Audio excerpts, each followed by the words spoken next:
Today we're gonna talk about the simplest strength training program you could ever do. It is a reiteration of my push-pull legs program that I've spoken about in the past. This one's just called plank bridge squat. Why is it called plank bridge squat? Is because it includes no equipment, zero equipment, just some floor and maybe a stick. Mostly just floor. How much you do of each of these exercises? Only 3 exercises per workout. You do somewhere between 20 and 35 reps. That is what most strength training programs will end up at when you count all the reps per exercise, right? There's 5 sets of 5, 3 sets of 10, 3 sets of 12, that's 36. 3 sets of 10 to 12, 3 sets of 8, 8 sets of 3 if you're working on strength, right? When you're working on strength, on getting stronger and doing harder exercises, you do less reps per set and more sets. When you want to work a little bit of more muscular endurance, you work less reps per set and more reps per set and less sets. That's what I meant. So longer sets. But the fact is, if you want to be in that what's considered the strength training range that gives you all those nice adaptations and all those nice benefits that everybody talks about strength training having, right?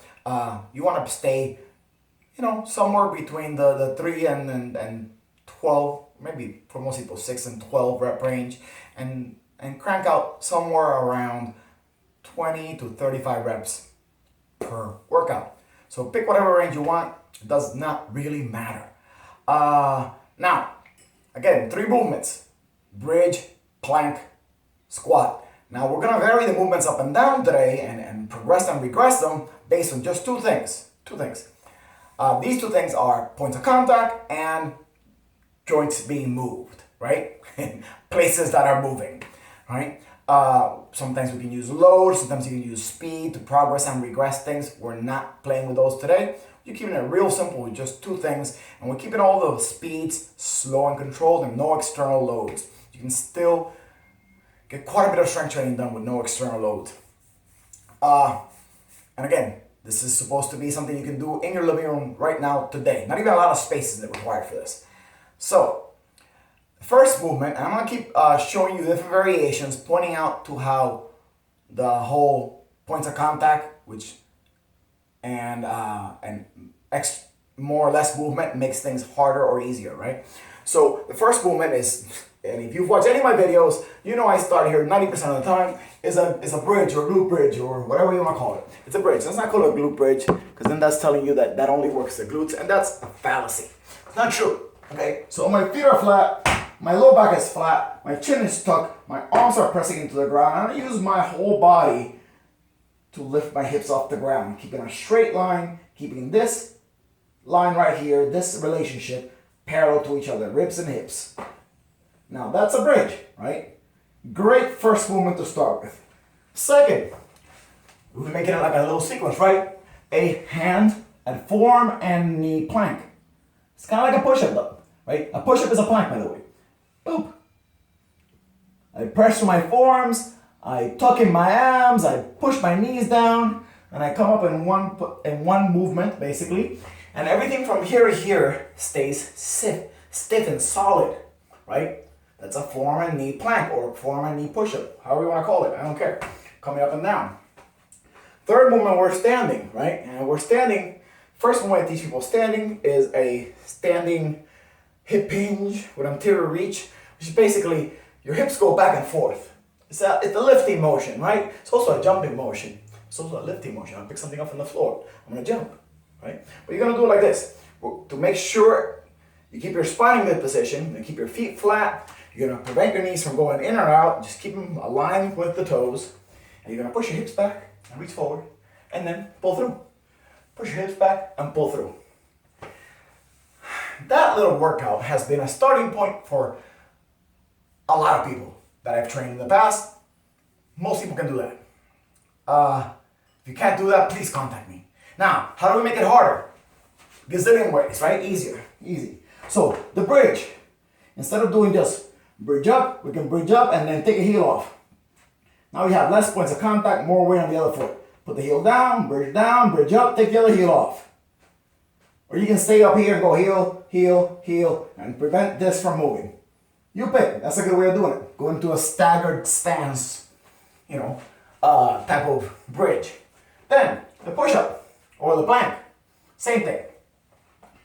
We're going up here, getting to a plank position here. Now we can get to a plank position in our hands and add some movement. So less points of contact, right? I don't have my elbows down. I'm making it harder because of that. I'm also making it harder because I'm adding movement. So I'm finding that plank going from that deep rock back, kind of seated, kneeling, squatting position to a plank position. Find the plank over and over again. Again, both of those, easy for most people. Well, then if it's not easy for you, then that's strength training for you. If it's easy for you, then it can just be a warm-up, right? Then we get up. Now, when we get up, we can start working either to bring our butt down into a squat or to lift that leg up into a one-leg hip hinge. Let's start with just lifting the leg up into a one-leg hip hinge. So we're gonna do the staggered stance. So instead of here, I'm here, right? I lift the heel, just like it did with the bridge. Hips back, hips forward, hips back, hips forward. Of course, you can do both sides, right? We go back into the bridge. By the way, you don't do these all in one workout. I mean, you could, but you don't have to, right? Pick 1, 2, 3, or 4 sets of it and leave the rest for the next day, right? As it gets easier, then you move on. So I was just lifting heel first.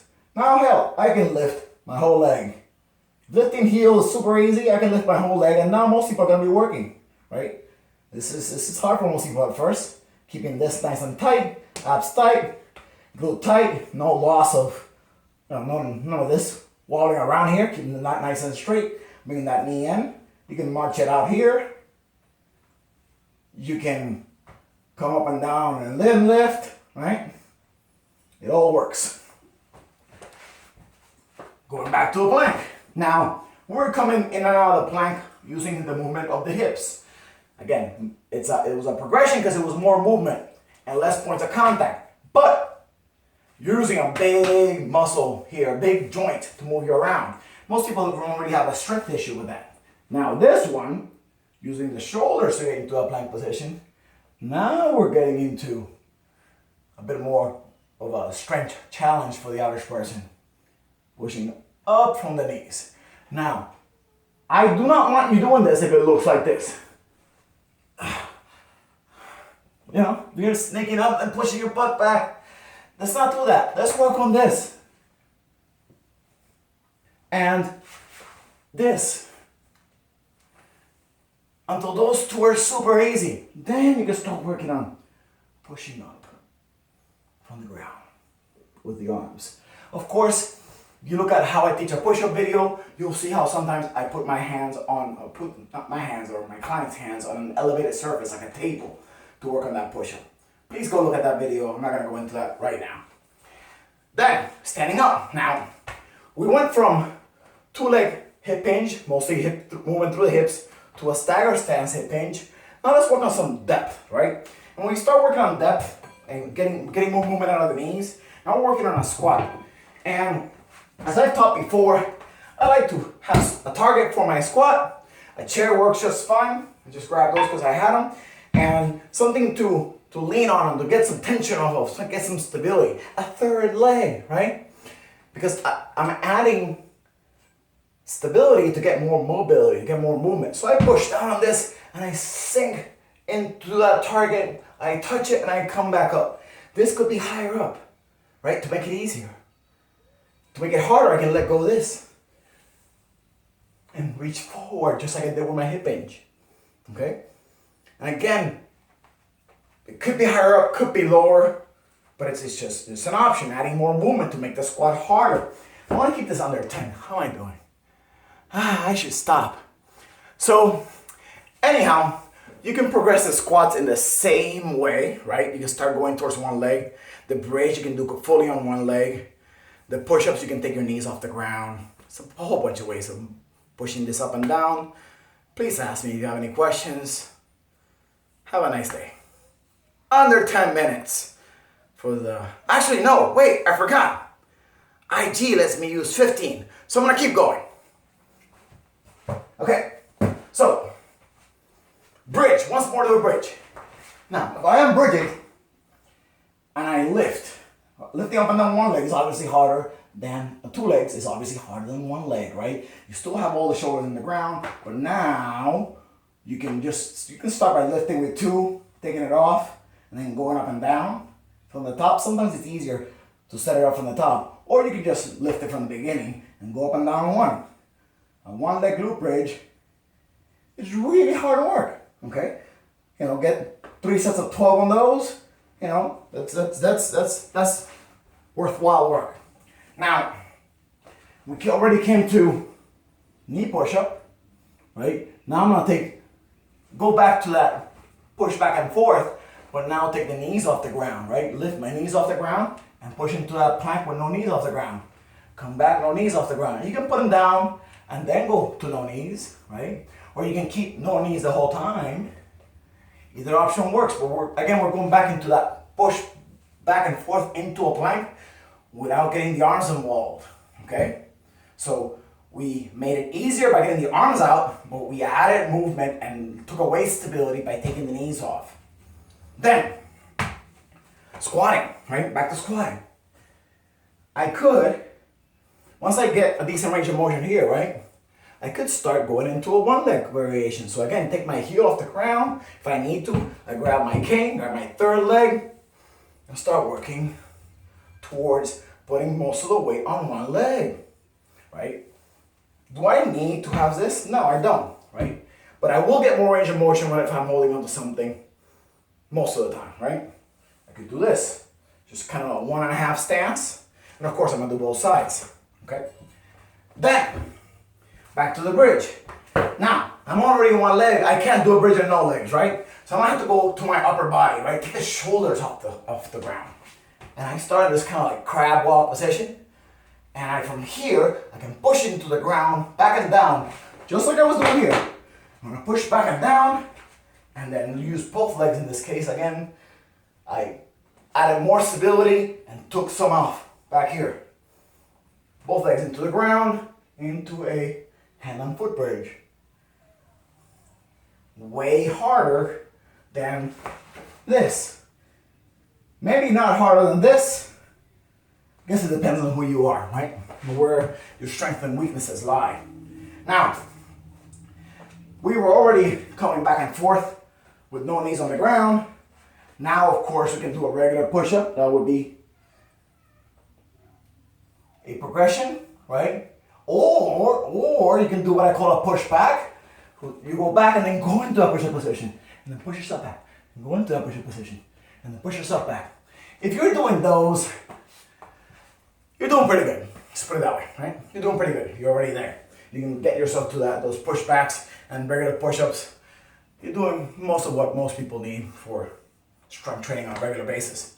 Now, stand up.